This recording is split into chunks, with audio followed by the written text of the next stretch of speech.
આકાશવાણી અમદાવાદ વડોદરા. હવે પ્રસ્તુત છે ગાંધીનગર જિલ્લાનો સમાચાર પત્ર, જેના લેખક છે દુર્ગેશ મહેતા. ગાંધીનગર મહાનગરપાલિકાએ કેન્દ્ર સરકારના હાઉસિંગ ફોર ઓલના મહત્વાકાંક્ષી મિશનને ગાંધીનગર શહેરમાં સાકાર કરવા માટે એક મોટી જાહેરાત કરી છે, જેના પગલે ગાંધીનગરના 20,000 પરિવારોનું ઘરનું સપનું સાકાર થવાનું છે. મહાનગરપાલિકાએ પ્રધાનમંત્રી આવાસ યોજનાના બીજા તબક્કાનો અમલ શરૂ કર્યો છે. આ યોજના હેઠળ ગાંધીનગર મનપાએ શહેરી વિસ્તારમાં વસતા ઓછી અને મધ્યમ આવક ધરાવતા પરિવારોને વ્યાજબી કિંમતે પાયાની સુવિધાઓ સાથેનું પાકું આવાસ ઉપલબ્ધ કરાવવા માટે તેના 3 મુખ્ય ઘટકો પર ધ્યાન કેન્દ્રિત કર્યું છે. સૌથી મહત્વનો ઘટક છે બેનિફિશિયરી લેન્ડ કન્સ્ટ્રક્શન, જેનો હેતુ લાભાર્થીઓને તેમના પોતાના બાંધકામ માટે સીધી આર્થિક મદદ પૂરી પાડવાનો છે. રાષ્ટ્રીય રક્ષા યુનિવર્સિટી દ્વારા આંતરરાષ્ટ્રીય કાયદો અને વૈશ્વિક સુરક્ષા થીમ સાથે બીજી આંતરરાષ્ટ્રીય મૂટ કોર્ટ સ્પર્ધા 2025નું ઉદ્ઘાટન થયું. ભારત સરકારના ગૃહ મંત્રાલય હેઠળની રાષ્ટ્રીય મહત્વની આ યુનિવર્સિટી પરિસરમાં ભારત, નેપાળ, બાંગ્લાદેશ, ઇથોપિયાથી લઈને કેન્યા સુધીની 24થી વધુ ટીમોના 72 સહભાગીઓ હાજર રહ્યા હતા. ગુજરાત અને દેશની ડિજિટલ ઇન્ફ્રાસ્ટ્રક્ચર ક્ષમતાને આગળ ધપાવતા ગિફ્ટ સિટીમાં રાજ્યનું સૌપ્રથમ આર્ટિફિશિયલ ઇન્ટેલિજન્સ ડેટા સેન્ટર ઊભું થવા જઈ રહ્યું છે. આ સેન્ટરની ક્ષમતા 40 મેગાવોટ સુધીની રહેશે અને ગિફ્ટ સિટીના માસ્ટર પ્લાન મુજબ તેને વર્ટિકલ ફોર્મેટમાં વિકસાવવામાં આવશે. સૂત્રોના જણાવ્યા મુજબ પ્રોજેક્ટના અમલીકરણ અને નિર્માણ માટેની ટેન્ડરની પ્રક્રિયા ટૂંક સમયમાં શરૂ થવાની છે.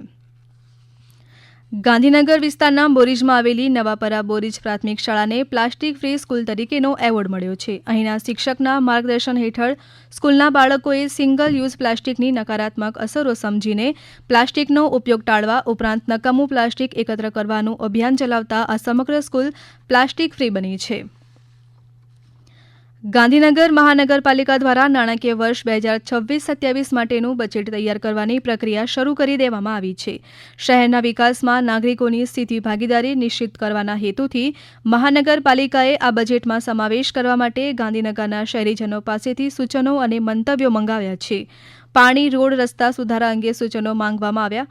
મહાનગરપાલિકા દ્વારા જાહેર કરવામાં આવેલા એક નિવેદન મુજબ શહેરીજનો પૂરી પાડવામાં આવતી વિવિધ સુવિધાઓ અને શહેરના સર્વાંગી વિકાસ માટેના સૂચનો મોકલી શકે છે.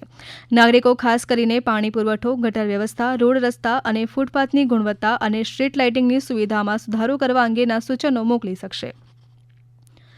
દહેગામ તાલુકાના શિયાવાડા ખાતેના આયુષ્માન આરોગ્ય પેટા કેન્દ્રને ક્વોલિટી એશ્યોરન્સ સ્ટાન્ડર્ડનું રાષ્ટ્રીય એક્રેડિટેશન મળ્યું છે. આ કેન્દ્રએ વિવિધ વિભાગોની કામગીરીમાં 100માંથી 92.27 ગુણ પ્રાપ્ત કર્યા છે. ગાંધીનગર ગ્રામ્યમાં આ વધુ એક પેટા આરોગ્ય કેન્દ્ર છે, જેને રાષ્ટ્રીય કક્ષાનું ક્વોલિટી સર્ટિફિકેશન પ્રાપ્ત થયું છે. આ સિદ્ધિ બદલ શિયાવાડા આયુષ્યમાન આરોગ્ય મંદિરને રાષ્ટ્રીય કક્ષાની ગુણવત્તા જાળવી રાખવા માટે કેન્દ્ર સરકાર તરફથી 3 વર્ષ માટે 2.18 લાખ રૂપિયાની ગ્રાન્ટ મળવાપાત્ર થશે. ગાંધીનગરના મહાત્મા મંદિર ખાતે રાજ્ય સરકારના વિવિધ વિભાગોમાં પસંદગી પામેલા 4,473 ઉમેદવારોને નિમણૂક પત્રો એનાયત કરવાનો ભવ્ય સમારોહ યોજાયો હતો, જેમાં મુખ્યમંત્રી ભૂપેન્દ્ર પટેલ અને નાયબ મુખ્યમંત્રી હર્ષ સંઘવીએ વિશેષ ઉપસ્થિતિ આપી હતી. આ પ્રસંગે હર્ષ સંઘવીએ ગુજરાતમાં 14,507 પોલીસની નવી ભરતીની જાહેરાત કરીને યુવાનોમાં ઉત્સાહની લહેર ફેલાવી દીધી હતી. ગિફ્ટ સિટીના 3.5 કિલોમીટર વિસ્તારમાં ₹1,050 કરોડના ખર્ચે મેટ્રો રેલ દોડતી કરવામાં આવશે. તેના માટે ગિફ્ટ સિટી વિસ્તારમાં શાહપુર બાયોટેકનોલોજી યુનિવર્સિટી અને ગિફ્ટ સિટી ક્લબ ખાતે મેટ્રો રેલના સ્ટેશન ઊભા કરાશે.